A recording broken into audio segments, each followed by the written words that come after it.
កម្មវិធីម៉ូតូប៉ះគ្នាបាទម៉ូតូប៉ះគ្នា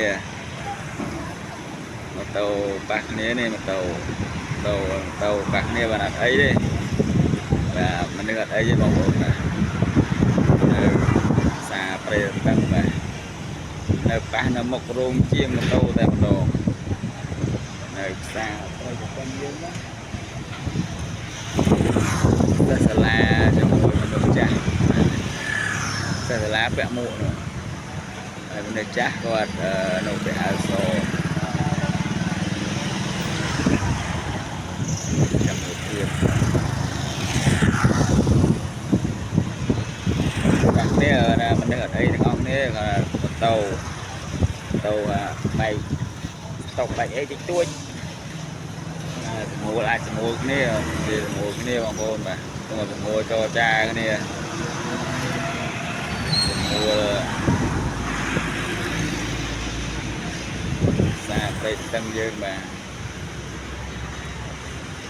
សារព្រៃតឹងបងប្អូនបាទម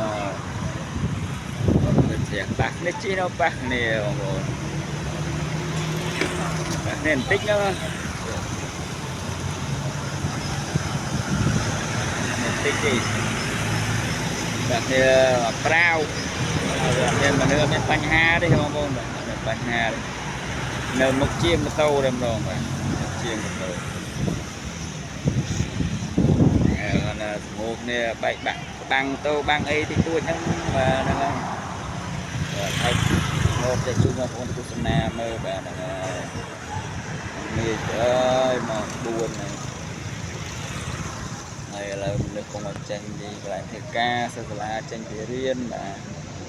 យើងបើកបរធ្វើការមានប្រុងប្រយ័ត្នទាំងអស់គ្នាគ្រប់ច្បាប់ចរាចរណ៍បាទហ្នឹងហើយចូលរួមគ្រប់ច្បាប់ចរាចរណ៍ទាំងអស់គ្នាបងប្អូនបាទហ្នឹងហើយបើកបរយើងប្រុងប្រយ័ត្នរហូតបាទហើយមានប្រុងប្រយ័ត្នបាទស្មូកគ្នាថៅអត់អីទេបាទទៅយកមកធ្វើបាទចូលជាងណាតែចូលជាងទៅអីបងប្អូនតិចប៉ះពួរតិចតួចណាការបែកអីតិចតួចស្តុកអីបែបម៉ូតនេះចេញអស់នេះចេញទៅមានថៅអត់អីទេទៅលើយ៉ាងខ្លួនណាអត់អីណាមានបែកជួងនេះទៅហើយបាទបែកជួងនេះអីបាទឥឡូវនៅនៅក្នុងសិស្សសាលាពូចេញរោងចក្រពូចេញវិបាក់ច្រើនតែមិនបានទៅដល់យើងបាទយើងចូលរួមគោរពច្បាប់ចរាចរណ៍ទាំងអស់គ្នាផងដែរបងប្អូនហើយយើងប្រុងប្រយ័ត្នគឺមានសុខសម្រាប់យើងប្រុងប្រយ័ត្នទាំងអស់គ្នាបងប្អូនបាទអរគុណច្រើនបងប្អូនបាទ